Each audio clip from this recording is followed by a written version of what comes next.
A warm welcome to the first edition of our new Packets and Protocol series that we're co-hosting together with Lyceum. And we started the series really with the goal to bring together hardware companies, users of compute infrastructure, investors, and the policymakers to discuss anything acceleration, hardware specific, hardware innovations, but also needs of users from an operator's perspective, because we feel there is a loud discussion ongoing on a political level, and that's okay, but here we mostly focus on the operator's perspective. So we also going to do a quick mic check, and we're going to combine that with introductions.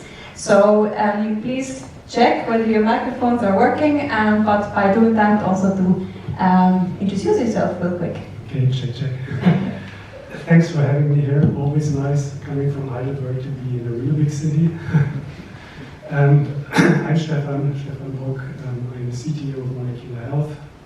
So I'm responsible for science and technology at Molecular Health. And we basically we are running two businesses. One is in clinical decision support on the basis of patient genomes. So that's a medical product business. And the other one is we're building solutions actually supporting drug development for the biotech and pharma industry. Welcome. Cedric. Okay. One, yeah. So I'm very glad to be here. So I'm actually director of AI at Helsinki. So Helsinki is a defense company working on software-first AI-based company. I'm a founding member of Area 9, which is an incubator at Helsinki that we actually announced like more than a week ago. And I'm responsible basically for the AI teams working on perception problems. I also created the AI assurance team at Helsinki, which is looking at all the verification and validation of AI capabilities. And before being at Helsinki, actually, I was at Amazon for a number of years. I was a chief scientist of Amazon SageMaker. And I've been running for a couple of years now. Hey guys, really cool that everyone's here, and also really happy to be speaking here. I'm Max, I'm CTO at Lyceum. I'm a lot less interesting than these guys, but I just had to fill the podium somehow, so here we are. I run our tech team. We basically build a user-centric GPU cloud in Europe, so very relevant to the topic here. We really think that within Europe there is some change really needing to take place, and our goal is to do that. Before Lyceum, I did a PhD at Cambridge in machine learning, and before that I worked at Citadel, the hedge fund, for a while. Thank you, Max. Also great to be here. Thanks for the invitation. I'm Elias. I'm the CEO of CodeSphere.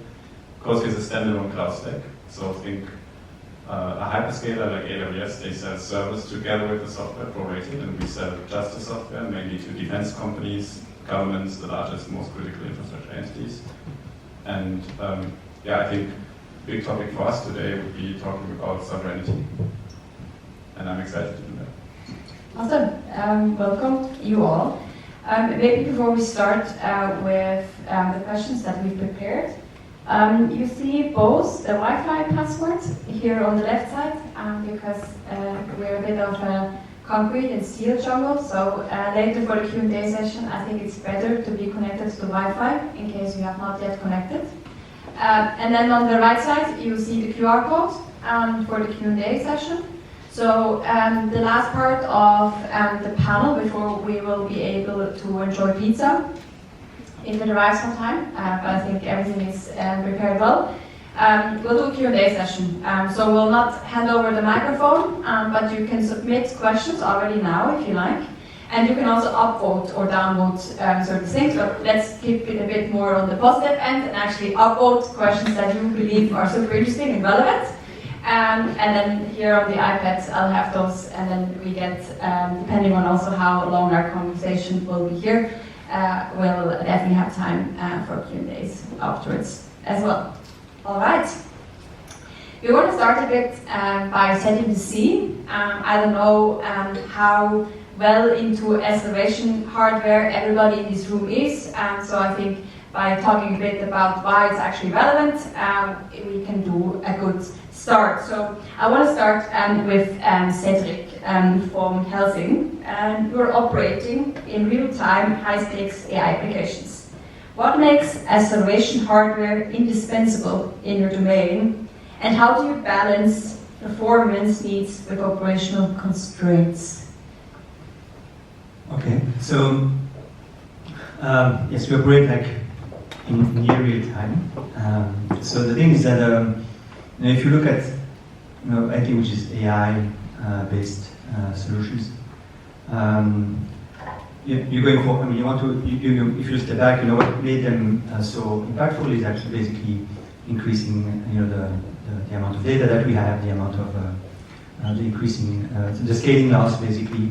They're actually making models way more performant. And so we want to have more data, we want to have bigger models. And then you can actually, put them into smaller versions of that if you want to deploy it. But basically, what happened in recent years is that actually transformers, they're very well suited for doing this, like ingesting a lot of data and learning parameters. And so we have one architecture, and this hardware matches this architecture. And so hardware acceleration is tremendously important, because actually that's how you get the best performance, predictive performance out of the models. And so given the architecture and given the amount of data you want to ingest, well, actually that's actually an essential requirement basically.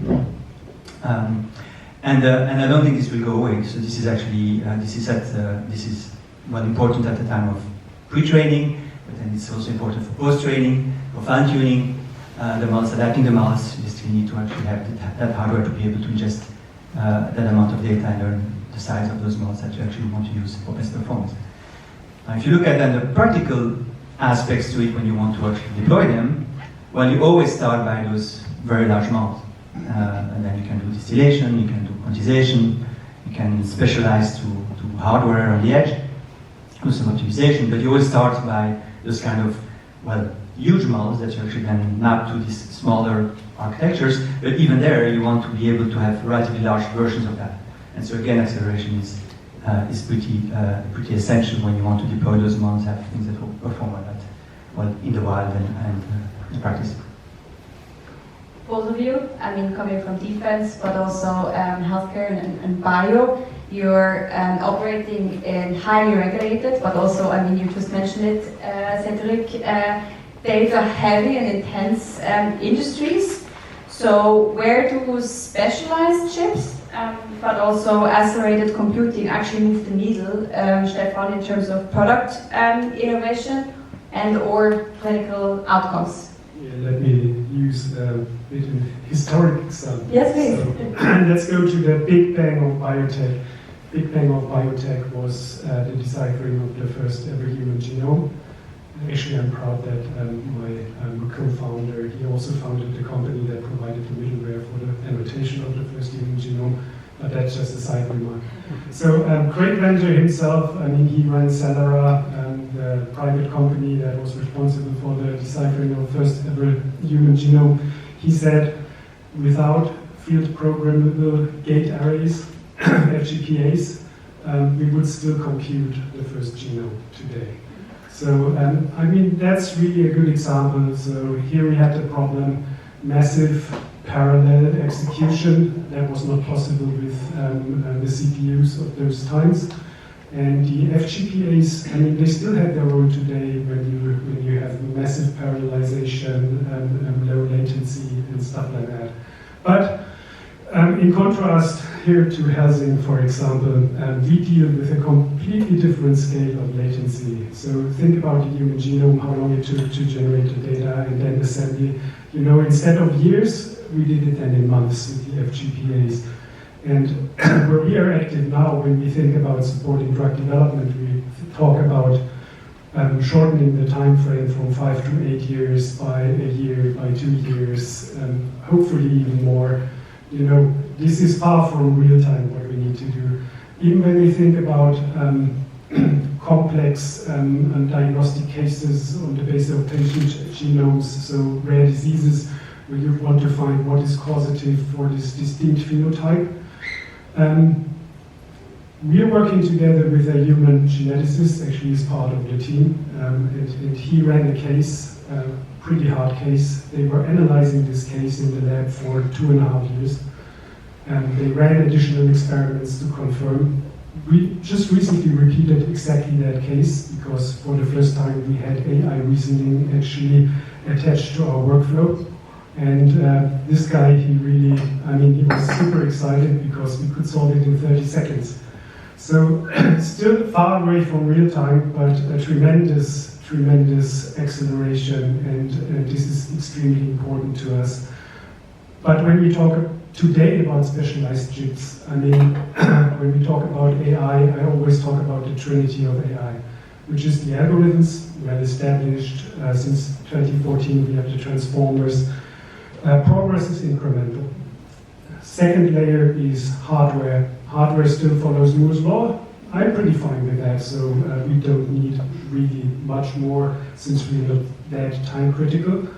Third layer, it's actually the most important to us, and that's the data layer. That's what you use to train your models with. And in healthcare, I have to say, this is really missing. Yeah, we'll talk a bit about, or we'll talk more about the limitations and also the needs that you not only have on data type, but then maybe we do still pick up on the hardware component again, of course. If we move on to scalability, of course, with scalability, sustainability comes. So, Max, where do you see the biggest sustainability or scalability bottlenecks, if there are some, when it comes to building compute infrastructure, especially here in Europe? So maybe you can first talk about it more generally, and then if there's also a zoom in on the European lens. Yeah, look, so I think whenever you open the newspapers today, like any of them, there's always something on some big company that builds a data center somewhere. Like yesterday, Meta said they're building a data center the size of Manhattan, right? So like everyone wants to build these things somehow, and the critical bottleneck to building AI data centers anywhere today is basically access to electricity. So there's like, everyone always asks us, like, can we buy the chips? Like, how do you get NVIDIA GPUs? It's not an issue anymore. It was an issue in COVID maybe, it's not really an issue today. The real issue is, how do I get a site to build a data center that's large enough to support the electricity demands that are required for these data centers? So, I don't know, we speak to people at some of the largest private equity funds in the world. They have entire teams, like, one of my friends actually works in one at Blackstone, right? Like, his entire job is to fly across the world and find sites where you can build a data center. And so, for example, we're building a data center now in Denmark, which is the location of like an old port. So it's like, there's always a theme is like, it used to be a site for some sort of heavy industry, or in this case, a port or something. So, and these sites get increasingly rarer. So there's actually the biggest issue going forward, and when you hear these like gigawatt level data centers, it's always going to be, where can I actually build it? And this is accelerated in Europe, I think, to some level. That, yeah, I think it's space. It's basically the progression of industrial sites happens a lot slower than maybe in other countries or other regions of the world. So yeah, that's definitely the biggest issue. Yeah, maybe a quick anecdote here from the campus. Of course, when we opened it and were building it from 2019 to 2021, at one point we got super excited. Yeah, we don't need the garage anymore. Let's place GPUs in there. I mean, you can guess for 5 seconds whether we actually have GPUs down there. No. The reason, I think, is a very obvious one. It's the power. I think the building would have not necessarily sustained that. Elias, you're providing a standalone cloud stack to the largest enterprises in defense, banking, and also critical infrastructure. What is changing regarding reliance on hyperscalers? What might the better alternative along the value chain actually look like, in your opinion? Can I maybe ask a question before to Max? Yeah, can you move the yes, just because I'm very interested in it. Before I answer that question, just what do you think about the data centers that are not really connected to the standard grid, that have their own power plants? Yeah, I mean, this is going to be the solution for the very big ones going forward. I think there is now the sort of the runtime to get these up is actually huge, right? Because either you have to build an entirely new nuclear power station, like what Google is doing now, or you have to connect it to an existing one, and then that usually means that someone else loses access to that electricity, right? So I think that's a bit of a, also on the sovereignty and also like, where do data centers stand in the importance? Like, there's this article now, right, on the amount of electricity consumed by data centers in the US over the next 10 years, and it's going to like 15% or something. I think the question for someone who's not in this room, right, who doesn't use GPUs, is probably like, why should so much of our electricity go to something that's just a stupid chat model, right? Yeah, I would like to talk a bit more about that later. Going back on the question for me, what I think about the reliance and how it's changing on the hyperscalers. I think that the hyperscalers, they have squeezed out a lot they have squeezed the margins too much over time. But that has been one of the reasons why people move away from hyperscalers to more like secondary alternative providers of data centers, but also of software. I think that with the current political climate, it becomes more and more important. And I do believe that this is the right move, but what's missing in Europe especially to get that done is, in my opinion, the software layer. I think that the software layer, both on the AI side, but also just on the traditional software stack, is not mature enough to yet to really provide the same experience and the same benefits that today's hyperscalers have. And the biggest problem is the people that have relied on hyperscalers in the past, they have built their software specifically to rely on, for example, SageMaker, sorry. And it's very difficult to move out from that. So I think while on the one hand, it's a critical thing we really should do in Europe, it's also a challenge because of the dependency that we have already built up, and because of the software layer and the innovation that still has to happen in Europe to really catch up. Yep, I am super curious about the innovation part that still needs to happen on software layer, but I think we're going to talk about that in a second, so I think we'll leave it at that point right now. I think before we move on to the next topic, I just also want to have a look at you, Stefan and Cedric. Is there anything you want to add to that? Maybe also Cedric with your experience. I can imagine that, of course, you have worked a lot with the hyperscaler, at least in your previous position, or what is also your view on what the two of them have just said? Well, I kind of agree with what you just said.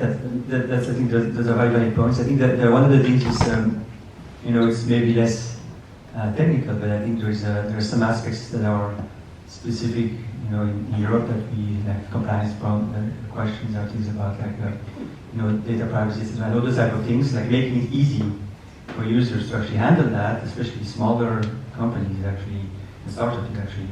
I think it's a big burden, and actually you have like all this, you have the technical aspect and how to actually, being able to this question about electricity, which are like critical questions. But then you have also the user perspective where you actually want to make it very easy for people to get to onboard on those new solutions and actually be able to handle constraints that are, well, maybe because of our European values and because of regulation that actually want to make sure that people can do easily, and that is actually a big challenge, I think, for smaller enterprises. Yeah. I think that's right, but I would disagree that the regulation is really a big problem for smaller companies to catch up. Like, for example, us complying with IT Grundschutz, with SOC 2, these kind of things, it's a lot of effort to get it done. It took us a while. We had to get a lot of funding before we were able to actually execute on that. But then, to be honest, the bigger issue is that we still have the mindset, even if the technology from Europe is better in some ways, even if they comply with old regulation, we still decide for the American alternatives because those have been the standard choice for the past 10 years. And that's a problem because the US does this entirely differently. they choose the SpaceX rocket despite it might blow up. We don't do this. We buy the SpaceX rocket that they have built 10 years ago, despite us having something like ESA Aerospace, and that is the same on cloud.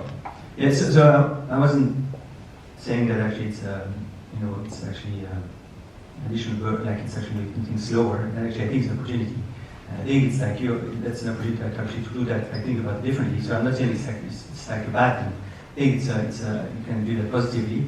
And what I'm saying is that actually the end user has also some. And actually, if you facilitate those aspects to the end user, it's a great differentiator, I think, and it's actually you actually can better support the end user than what actually other traditional players have been doing in the past.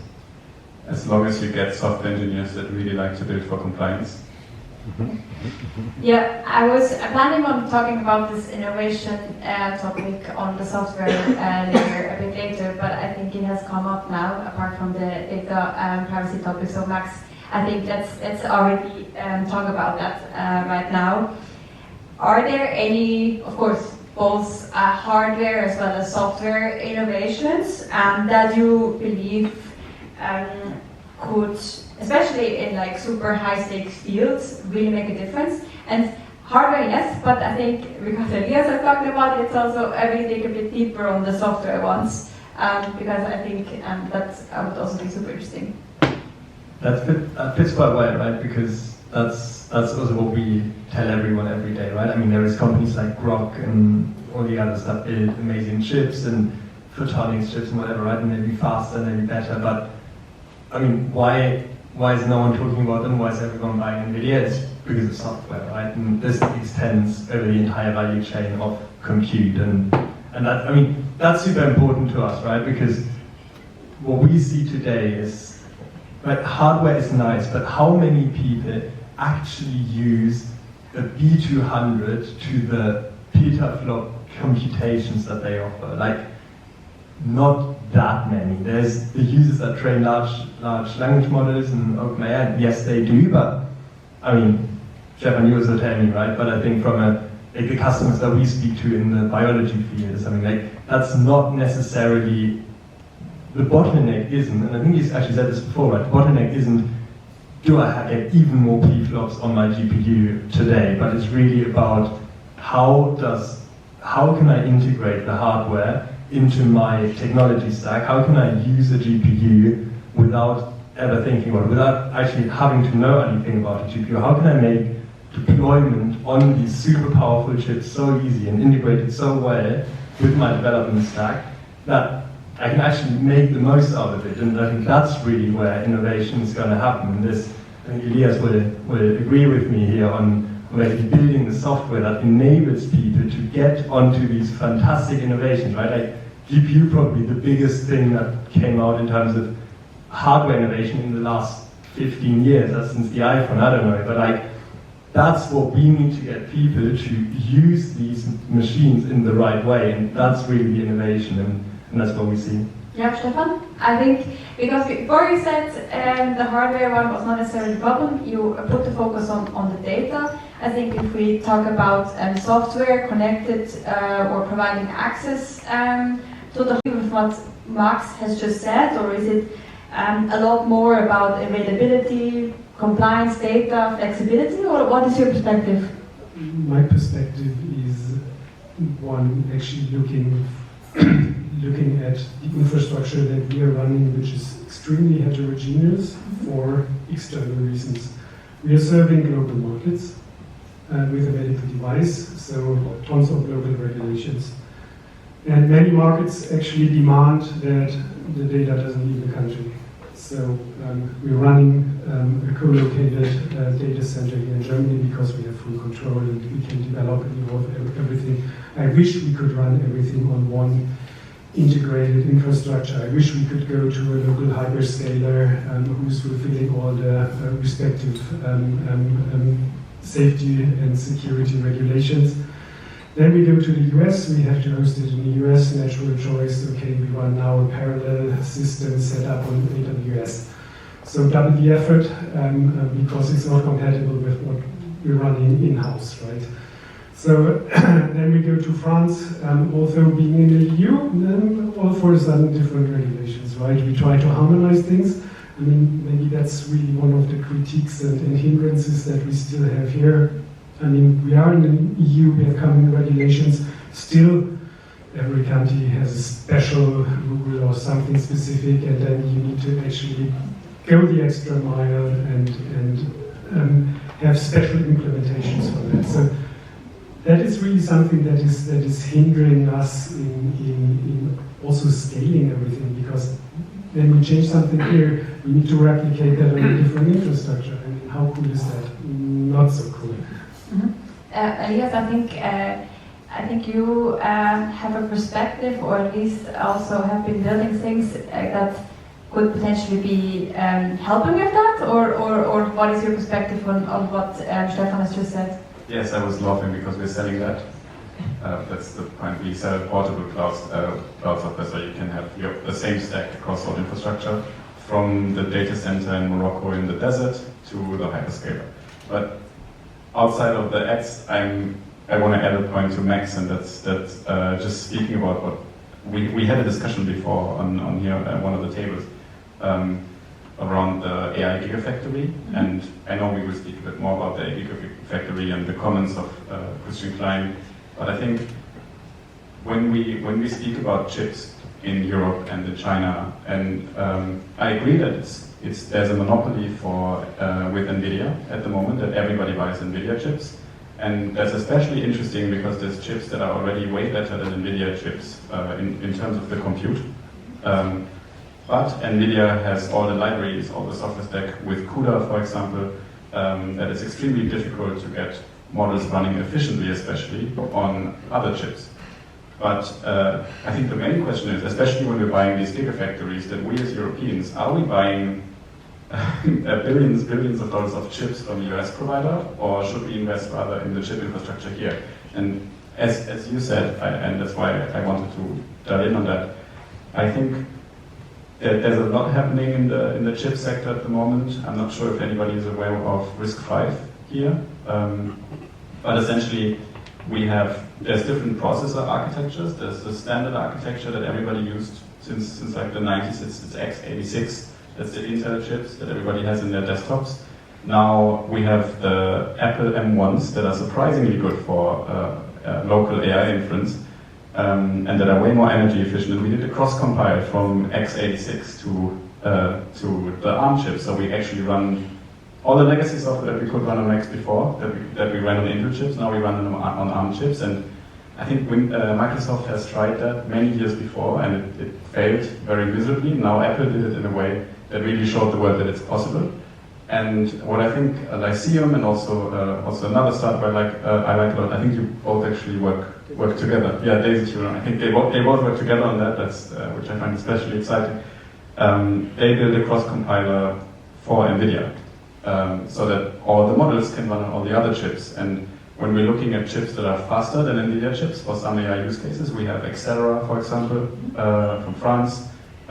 We have also providers from the US. We have Grok, we have TensorTorrent, and I think China is doing that incredibly well. There's been building up competitive chips to the American providers. The reason why that's working so well is two things. One is the RISC-V architecture, which is an open source, free architecture, where basically everybody can submit their own chips and get them printed by TSMC.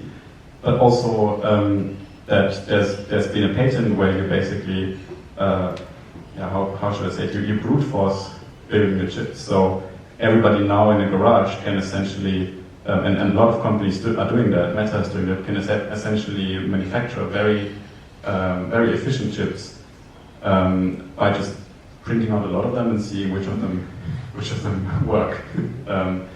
And I think what's going to happen as a result of that, the software layer is coming with Lyceum and Daisy Tuner that will enable on the lower level getting software on that was meant for NVIDIA, because the whole AI world is built for NVIDIA, getting them on these accelerators, getting chips in the data centers that are potentially more efficient, that are potentially from Europe. Plus companies like us, like Courseware, we provide a sovereign cloud stack, so I think things are really moving here. That was my long comment here, both on the chip side and on the software side. No, I think that was very interesting. Thanks so much. Cedric, from your perspective, with your Helsing hat on, where do you see the biggest opportunities when it comes to just hardware companies, infrastructure companies, realizing and making sure that those opportunities can actually become a reality? Also maybe something that you would wish for. Yeah, burning question, do you run RISC chips? Not that I know. No, but I think that basically for me, there's one thing which is interesting is that actually when you look at AI today, is that you look at it's like a pretty standard architecture. It can actually, it can solve like many tasks. So you go from like things like in perception and computer vision to like problems in healthcare. It's like the same models actually, so they're pretty generic, they're pretty versatile. So they can be it's a great thing that we can actually optimize them and have the matching hardware and actually further drive the hardware. So I think that's making it like you have a broader potential for impact across different domains. I think that if I look at I do think that like for us, for example, it is a challenge to we have like some constraints. I mentioned before, like we have some constraints about like things need to happen in Europe. We have like some not only regulation, but actually you actually have the privacy. There's the data that needs to stay in certain regions. There's like we are working on projects that are secret data, etc. So there's a question of export control. So handling that means that actually we have to be based for some of our loads. It has to be in Europe. It has to be. We have to find solutions. There are, I think, yes, there are lots of chips that there's not the same bottlenecks as there used to be in the pandemic. But there's still availability issues, and so we still have like we actually are subject to some of those constraints, and that's another good thing. I think we want to have alternatives and be able to not being like depending on one single provider. If I look at hardware in general, I think there is one thing which is like from my perspective very interesting or big opportunity is also all the things that are happening on the edge, like when basically for deploying AI. Which is like it's based on similar architecture, but it's like dedicated hardware that you can actually run on the edge efficiently at relatively large models and actually fast. And I think that's something which is not as well.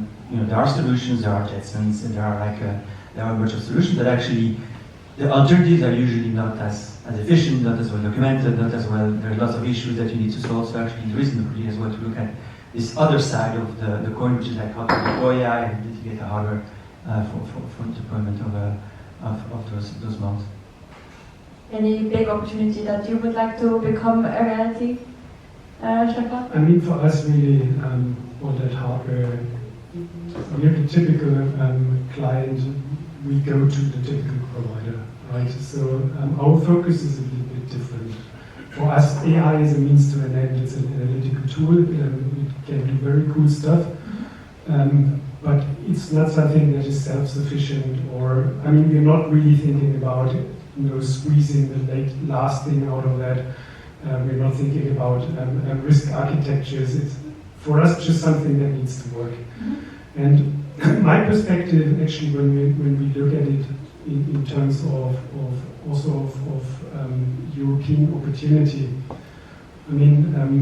question for me is, do we really want to get into an arms race and kind of out GPU NVIDIA, or do we want to outfinance or try to outfinance the big techs with all their multi-hundred billion invests? Or should we maybe try to occupy that space in AI that I really believe is underdeveloped and there is a lot in, and actually go to the data space? And for example, in our technology, let me just give you a brief example where I think in our sector the highest value lies. What's the big challenge for pharma? It's running clinical trials. They are costly, they take a long time, and that's the major hurdle to getting a drug actually on the market. And you have a very high attrition rate, so a lot of money down the sink because clinical trials fail. we have already done something together with the FDA where we use actually all their drug safety data, do molecular embeddings, and then all kinds of analytics. And we're also applying AI and we do representation learning, so we're predicting drug safety. So that's already good. So we can predict drug safety for novel drugs, what to look for, what to avoid, which patients shouldn't get it. And we have discussed together with the FDA, can we take that further and run in silico clinical trials? If we had the data. So the bottleneck for us here is not the algorithms, it's not the GPU, it's not the AI per se. The AI is a means to an end. If we were able to collate actually high quality data in good amounts, then we could actually run clinical trials in silico, and all you would need in future is a small confirmatory trial. Quick, fast, and you get a very easy and early readout. That's kind of my dream. It's not on the hardware side, unfortunately, so a little bit missing the topic here, but I really believe there is a huge opportunity here if we would take a fraction of the money that we're spending in now building compute centers and trying to get to an arms race. There are cleverer ways to invest money. Yeah, still quite thinking. Thanks a lot for adding on that. You wanted to add something, Elias? Have you ever heard of Understand AI? Yeah, sure. Do you know why they failed? You explain it? They failed because Scale AI came in. Understand AI, for everyone, is a data provider for AI models that, I mean, they haven't failed, they have been bought, but it was an early acquisition. They haven't made it to the big world stage like Scale AI did. And the interesting part is they actually had from their own, I mean, I can only say, I know the founders, so I only can say from what the founders said, we had better technology, but what we did is we worked with companies where we provided them their own data as a service, and we didn't provide a scalable data layer like Scale AI did. And essentially the same thing is happening on the hardware and infrastructure side. So I agree, in Europe we have a lot of potential to go on these old economy industries and get all the data and build that, but the US is already doing that as well, and in a way more scalable way. And I think what we are not doing here is we make unscalable models, because the European market is a bigger market than the US, but it's a very unscalable market with all the different jurisdictions and regulations. So I think, yes, that's a potential, but I would not agree saying that we should not try to get head on with US hyperscalers. I think we should do that on both ends, and we should just stop buying from them and buying from us, and that will eventually get us there as well. I mean, that was not my point to discredit that. My point was only, I mean, when you look at the discussion and you look at the political discussion and you look at all the programs that are being set up and also where public money is spent, it's all spent on hardware, on big compute centers and things like that. So, and this is a strong point of the discussion.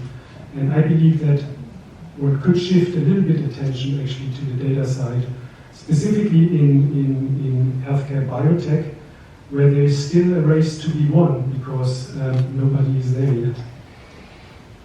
I think that's an extremely political discussion, because the reason for that is subsidies. And if we would work more like the US on that regard, that the pension funds fund the startups and it's all more driven by demand instead of a government coming in and subsidizing things. The reason why schools, for example, in Germany, they digitized by having, probably a lot of people heard of it, they digitized by having an iPad class. So that means that all the students in one class get an iPad, but they get no digital education at all. And the reason why that happens is because we try to over-regulate. We do subsidies on a large scale. We do subsidies right now on buying AI chips from the US. I don't think that's the right move. I think we should let the market decide, but at the same time we need that the mindset shifts towards buying from ourselves and buying actually with merit. We don't buy with merit a lot in Europe. We buy from the people that are more established. That's why we buy chips. But I fully agree with you, it doesn't make any sense. Yeah, I mean, that's now also going to a completely different discussion, risk capital and risk capital awareness here in Europe. There we need actually really a mind shift. I think I'm doing a quick right or left turn because we now discussed a bit on the macro level, and actually want to go a bit more into the micro level. Because if you, for example, take an early stage startup, they might start with a hyperscaler because it's just the easiest.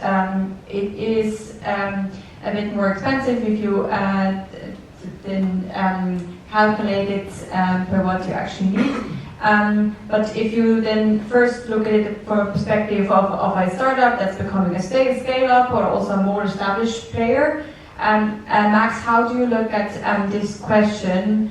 Is it about buying or building on one lens? And of course, there's the other decision to take. Is it then hyperscaler versus like a new neo-cloud? And maybe let's talk a bit first, the first one, because we talked a lot about maybe innovation that a new neo-cloud can more easily provide than the hyperscalers. Yeah, so I mean, on the... Sorry, so you want to speak about new cloud versus hyperscalers? No, buy versus build. Okay, yeah, so on buy to build, I mean, we see this a lot, right? Every big company we speak to today, like pretty much every big company, I mean, like all the car manufacturers, right? A lot of the big farmers, like everyone's building hedge funds, whatever. They all tell us, yeah, we're currently building our own data center. And the one thing that makes me always wonder is like, why? Because like, it's super expensive. We're doing this now. It's a shitload of work.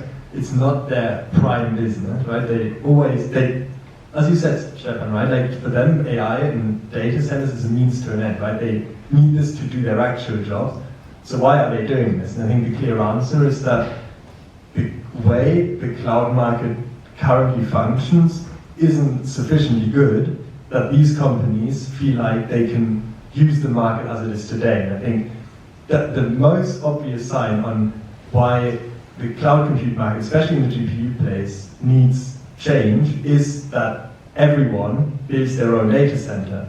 It's a horrible task, right? It's so much work, but everyone's doing it. And so we think this is the point to step in and say, guys, look, we can build an alternative to this. We can build what you need at a price that you can actually afford on a software stack that actually fulfills the needs that you actually have. And then you don't need to build your own data center anymore, right? Plus sovereign in Europe, plus data security, plus compliance with the 500 rules that you have here. Yes, it's shitty, but it's the reason that people build their own data centers. And so I think that's on the first point for sure. The second question was basically hyperscaler versus neoclouds, right? And I think again here, right, I mean, like people always, when they ask me like, yeah, so, I mean, first question is always like, yeah, why doesn't AWS do what you do? And then the second question is like, so what's bad about AWS and GCP and whatever, right? They're really good products. I mean, there's a reason these companies make so much money, right? I mean, AWS is a good company. I'm never going to say, just because I'm a competitor, I'm not going to say they're shit, right? Because it is a good product.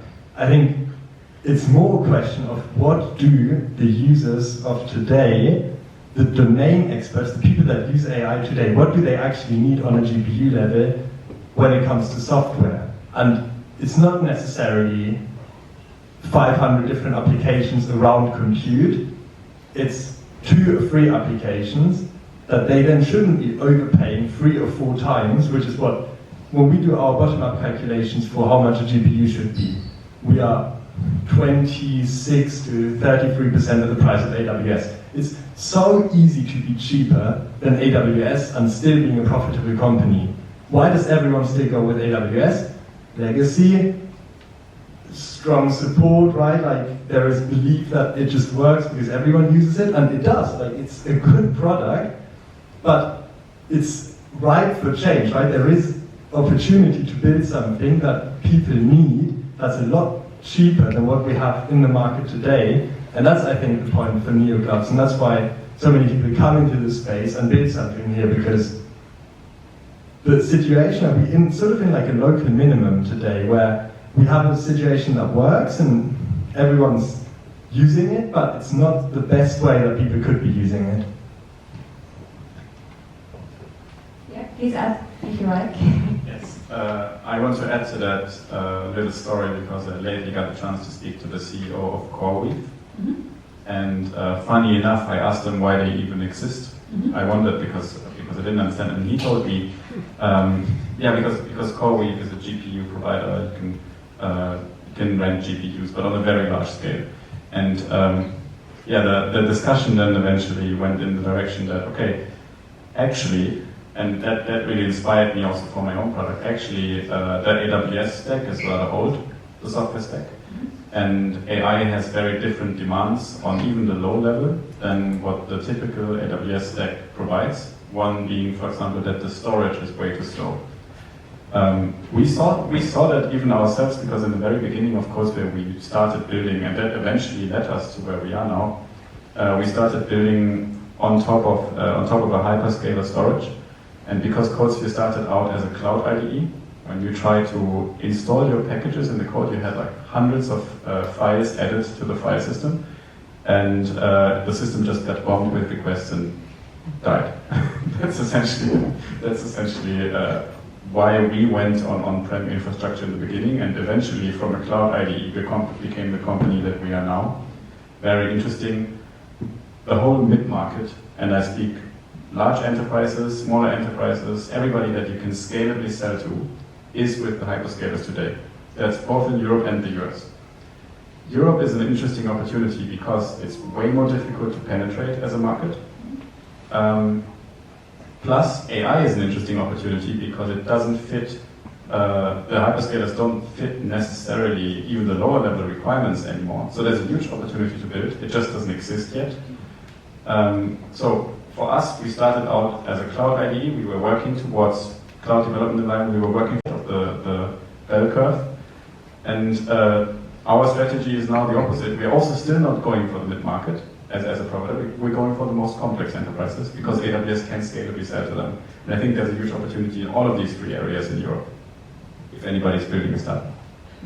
And going to the Helsinki accelerator with it.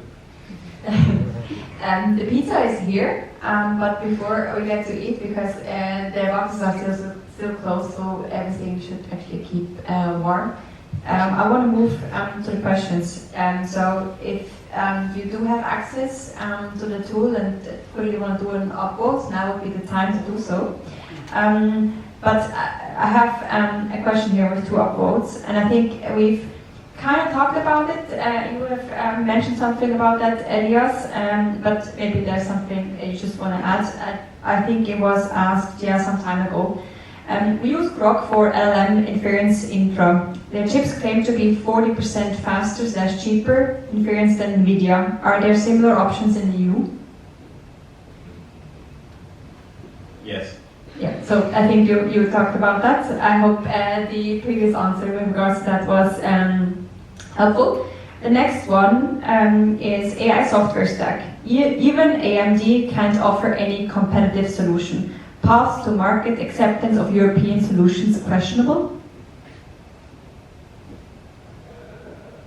I think it's a question of what product are you actually trying to build, right? I mean, yes, AMD focused, let's not get into the real details, but focused very much on getting hardware on par with NVIDIA and didn't focus enough on getting the software. And I think that's the critical message. Like, I think for all of us here, like, users don't interact with hardware, they interact with software, right? On whatever level. Like, even people that really go down into CUDA, they still need CUDA, right? There's still always a software layer in between. And I think building the software and making sure that's what the user actually wants and needs and integrates with their workflows and it supports the way they deploy code or run models or whatever.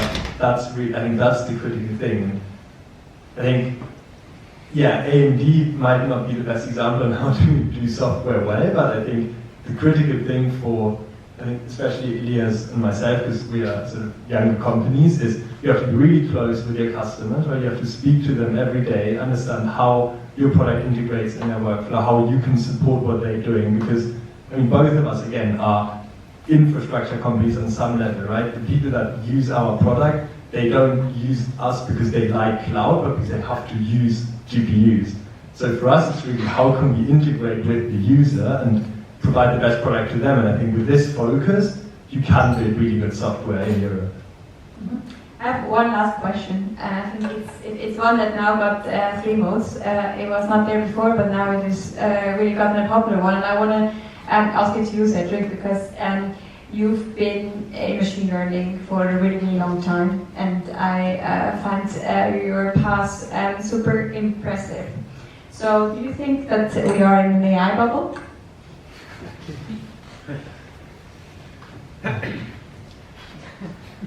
What should I say?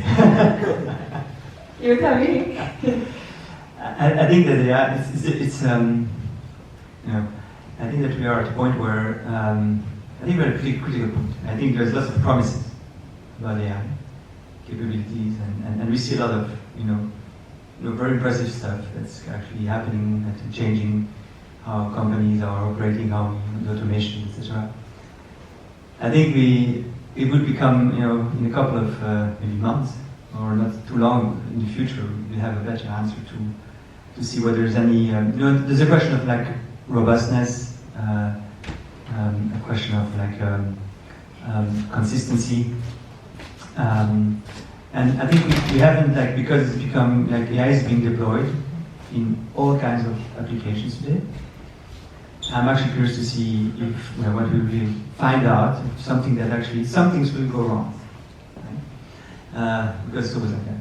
And we will learn from that, but actually I'm wondering where this is coming, because actually, like when this event will happen in the future, because actually this will be a big reality check. I think there is a sort of a slippery slope of saying, okay, everything is good. Like people actually think that AI is bulletproof, and it's very intuitive when you get interactive with like LLMs and stuff. But there's a big difference between like robustness, quality versus something that seems natural or intuitive. And so I'm actually curious to see what we will discover in the next couple of months, and hopefully we'll be able to learn from that and pivot. Any additional opinions? I want to add to that. I just yesterday saw a post on LinkedIn that 40% or 46% of Y Combinator startups are AI startups. This happened with the crypto bubble, so it definitely wonder if we are in an AI bubble. The flip side is we work with B2B companies, we work with the largest companies. If we look at adoption of AI in these companies, even for simple things that AI can easily do, we all know they can easily do that today. I'm talking about things like reading a file, like a text file that was scanned in, like a photo of a text file, taking the information and putting it in a form. That on scale. Almost every business needs that. No larger company that I saw really adopted that on scale. Just in this, I would bet there's billions, maybe even more dollars of potential in the next few years. And I think from a funding side, maybe yes. Maybe we are much overstating in many ways the potential, especially that LLMs have. But it also makes us faster and gives us faster market adoption in many areas as well. But on the B2B adoption side, I would say not at all. We didn't even reach the beginning. Stefan, you were also about to start saying something? I wanted to add one factor, actually. You said consistency, reproducibility. I would even go one step further. In AI, what we today have a lot is kind of a black box approach still. And we need explainability, we need causality. I mean, again, speaking from my domain, where it's absolutely necessary. I want to give one example. There was a competition set out by Goldman Sachs. And they wanted to get a prediction of the likelihood of success of clinical trials. I mean, for obvious reasons, right? For investment reasons.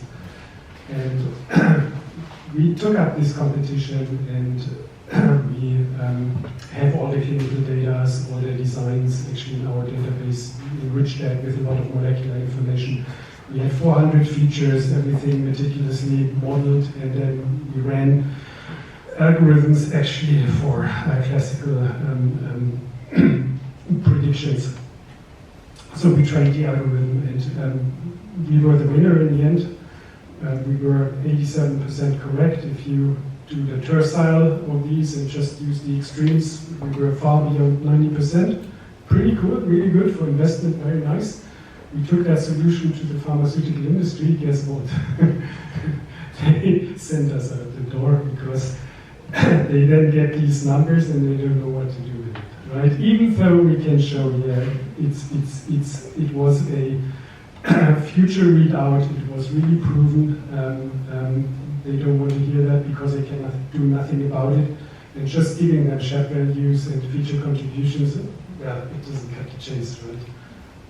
So hype in a way, but we are on a good way to making it a reality, and I think there's no way around that. One sentence statement, Max, or do we want to close? Yeah, I did my PhD in explainable machine learning, huge fun.